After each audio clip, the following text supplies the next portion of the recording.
दोस्तों ये जो आप देख पा रहे हैं ये आपका सोशियोलॉजी का एक मोस्ट इंपॉर्टेंट क्वेश्चन है, कई बार पूछा जा चुका है, रिपीटेड क्वेश्चन है। क्वेश्चन ये है कि क्या समाजशास्त्र एक विज्ञान है? तर्क सहित स्पष्ट कीजिए। समाजशास्त्र विज्ञान है या फिर नहीं है, इसके बारे में पूछा जा रहा है कि क्या समाजशास्त्र जो है एक विज्ञान है? तर्क सहित स्पष्ट कीजिए। इसके पक्ष में क्या तर्क है कि ये एक वैज्ञानिक विषय है, बताइए। ठीक है, क्वेश्चन कई बार पूछा जा चुका है, 15 नंबर में क्वेश्चन पूछा जाता है, लेकिन अगर कम करके पूछा जाएगा तब भी ये 5 नंबर के लिए बहुत ज्यादा इंपॉर्टेंट है। ठीक है, समझेंगे इस क्वेश्चन के आंसर को। तो चलिए शुरू करते हैं। चैनल पर दोस्तों नहीं तो आप लोग चैनल को सब्सक्राइब जरूर कर लीजिएगा। कहा जा रहा है कि विज्ञान वह ज्ञान है जो व्यवस्थित, तर्क संगत और अनुभव पर आधारित होता है। विज्ञान क्या है? तो एक ऐसा ज्ञान है जो व्यवस्थित होता है, तर्क संगत होता है और अनुभव पर आधारित होता है। सामान्यतः विज्ञान का संबंध प्राकृतिक घटनाओं से जोड़ा जाता है, जैसे कि भौतिकी या फिर रसायन विज्ञान। ठीक है, कहा जा रहा है कि जो सामान्यतः विज्ञान का संबंध किससे जोड़ा जाता है? तो प्राकृतिक घटनाओं से जोड़ा जाता है, जैसे कि भौतिकी हो गया, फिर रसायन विज्ञान हो गया। लेकिन समाजशास्त्र मानव समाज का, उसके संबंधों का और व्यवहारों का अध्ययन करता है। इसलिए यह प्रश्न उठता है कि क्या समाजशास्त्र को भी विज्ञान माना जा सकता है या फिर नहीं। इसलिए सवाल उठता है क्योंकि जो विज्ञान होता है वो क्या करता है? आंकड़ों को देखता है, जो कह सकते हैं जो प्राकृतिक घटनाएं उससे जुड़ा हुआ रहता है। ठीक है, कि ऐसा क्यों हुआ, कैसे हुआ, जहां पर क्यों सवाल उठता है वहां पर साइंस रखा जाता है। लेकिन क्योंकि ये जो हमारा समाजशास्त्र वो समाज के बारे में अध्ययन करता है, संबंधों का अध्ययन करता है, व्यवहार का अध्ययन करता है, तो ये सवाल उठता है कि क्या ये एक विज्ञान है या फिर नहीं है। तो इसी चीज के लिए हम लोग यहाँ पर देखेंगे कि समाजशास्त्र को विज्ञान मानने के पक्ष में क्या क्या तर्क दिए जाते हैं, कि समाजशास्त्र जो एक विज्ञान है इसके लिए क्या क्या तर्क दिए जाते हैं। पहला जो तर्क है वह है व्यवस्थित एवं क्रमबद्ध अध्ययन। समाजशास्त्र का जो अध्ययन किया जाता है वो व्यवस्थित है और क्रमबद्ध किया जाता है, वैज्ञानिक तौर तरीके से किया जाता है। ऐसा नहीं कि जैसे तैसे बस पढ़ लिए समझ लिए तो आपका कोई वैज्ञानिक विषय हो गया। समाजशास्त्र का अध्ययन वैज्ञानिक पद्धति के आधार पर किया जाता है, जिसके कारण इसको विज्ञान माना जाता है। ठीक है, तो पहला जो यहाँ पर तर्क रखा गया वो है व्यवस्थित एवं क्रमबद्ध अध्ययन। समाजशास्त्र में किसी भी विषय का अध्ययन बिना योजना के नहीं किया जाता, मतलब प्लानिंग के बिना इसमें कोई भी अध्ययन नहीं किया जाता, बल्कि एक निश्चित पद्धति के अनुसार किया जाता है। ठीक है, इसमें समस्या का चयन किया जाता है, डेटा संग्रह किया जाता है, विश्लेषण और निष्कर्ष निकालने की प्रक्रिया अपनाई जाती है। मतलब पूरी तरीके से वैज्ञानिक पद्धति पर आधारित ये अध्ययन करता है, जिसके कारण इसको विज्ञान माना जाता है। जैसे कि गरीबी, बेरोजगारी या फिर अपराध जैसे विषयों पर शोध करते समय समाजशास्त्री एक वैज्ञानिक तरीके से तथ्यों को इकट्ठा करते हैं और उनका विश्लेषण करते हैं कि जो गरीबी वो कितना है, कहाँ पर है, किन क्षेत्रों में, किन कारणों से, कैसे हुआ, इसका निपटारा कैसे किया जा सकता है। तो सभी का आंकड़ों के हिसाब से वैज्ञानिक तरीके से तथ्यों को इकट्ठा किया जाता है और इन सब आधार पर क्या है तो इसको ठीक करने का प्रयास किया जाता है, इसका विश्लेषण किया जाता है। अगला जो इसके पक्ष में बात रखा गया वो अनुभवजन्य आधार। इसका क्या है तो अनुभवजन्य आधार पर इसका अध्ययन किया जाता है। समाजशास्त्र केवल कल्पना या विचारों पर आधारित नहीं होता, बल्कि वास्तविक जीवन के अनुभवों और तथ्यों पर आधारित होता है। मतलब जो वास्तविक जीवन है, जैसे शोधकर्ता जो वो समाज में जाकर के अध्ययन करता है, समझता है चीजों को, तो वास्तविक जीवन और अनुभव और तथ्यों पर ही आधारित होता है। इसमें सर्वेक्षण किया जाता है, साक्षात्कार किया जाता है, अवलोकन किया जाता है। ठीक है, आदि विधियों का प्रयोग किया जाता है, तब जाकर क्या है तो समाजशास्त्र का अध्ययन किया जाता है। समाजशास्त्र विषय विज्ञान के रूप में इसको माना जाता है। उदाहरण के रूप में किसी समाज में शिक्षा के स्तर का अध्ययन करने के लिए वास्तविक आंकड़ों और तथ्यों का उपयोग किया जाता है। शिक्षा के स्तर का अध्ययन, किस वहां पर शिक्षा का स्तर किस तरह से किसी भी क्षेत्र में, इसके लिए क्या है तो वहां पर वास्तविक आंकड़ों का, कितने लोग हैं और किस तक का वहां पर शिक्षा है, कितने लोग जागरूक हैं, मतलब शिक्षित हैं, तथ्यों का उपयोग किया जाता है। तो अनुभवजन्य आधार है इसका समाजशास्त्र का। इसके पक्ष में जो अगला यहाँ पर बात कहा जाता है वो एक कारण परिणाम संबंध। ये कारण और परिणाम दोनों देखता है। ठीक है, समाजशास्त्र में यह जानने का प्रयास किया जाता है कि किसी घटना के पीछे क्या कारण है और उसका क्या परिणाम होता है। और क्योंकि साइंस में भी यही सब देखा जाता है, साइंस जो आपका विषय है, जो विज्ञान विषय है, वो क्या है तो वो क्यों सवाल करता है कि कोई जो काम है वो क्यों हुआ, कैसे हुआ, सवाल करता है। तो इस तरह से जो समाजशास्त्र वो भी सवाल करता है कि समाज में परिवर्तन हुआ, क्यों हुआ, कैसे हुआ, उसका परिणाम क्या हुआ। ठीक है, तो कारण और परिणाम संबंध यहाँ पर देखने को मिलते हैं। जैसे कि अपराध बढ़ने के पीछे गरीबी, बेरोजगारी या फिर शिक्षा की कमी जैसे कारण हो सकते हैं। इस प्रकार समाजशास्त्र कारण और परिणाम के संबंध को स्पष्ट करता है।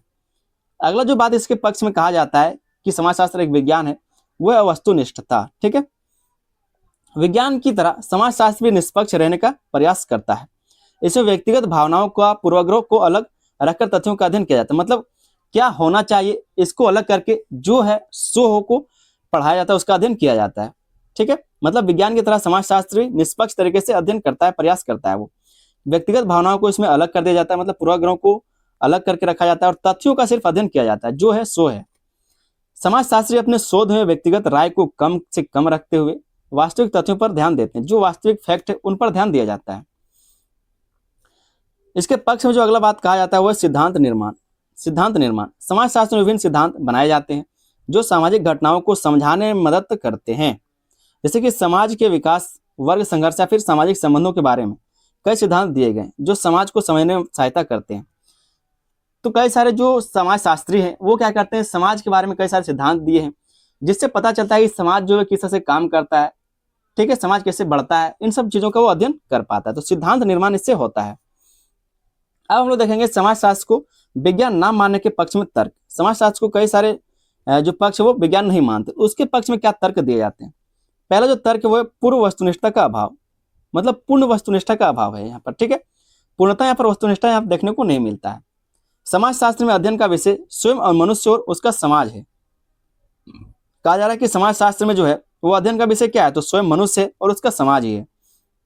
इसलिए पूरी तरह से निष्पक्ष रहना कठिन होता है, क्योंकि जब आप सिर्फ समाज का और वहां पर रहने वाले मनुष्यों का अध्ययन करेंगे तो पूरी तरह से निष्पक्ष रहना कठिन हो जाता है। शोधकर्ता के विचार, मूल्य और अनुभव कभी कभी उसके अध्ययन को प्रभावित कर सकते हैं। जो शोध करता है, जो इसके बारे में अध्ययन कर रहा है, कभी कभी वो अपने भावनाओं को लिख सकता है, डाल सकता है, फिर अपने अनुभव को वहां पर डाल सकता है, तो इसलिए इसको पूर्णता नहीं माना जाता। दूसरा जो यहाँ पर इसके विपक्ष में है वो है प्रयोगशाला का अभाव। समाजशास्त्र का कोई प्रयोगशाला नहीं होता। जैसे अन्य विज्ञान का आप देखते हैं तो उसका कोई ना कोई प्रयोगशाला होता है, लेकिन समाजशास्त्र का कोई प्रयोगशाला नहीं है। प्राकृतिक विज्ञानों की तरह समाजशास्त्र में प्रयोगशाला में नियंत्रित परिस्थितियों में प्रयोग करना संभव नहीं होता।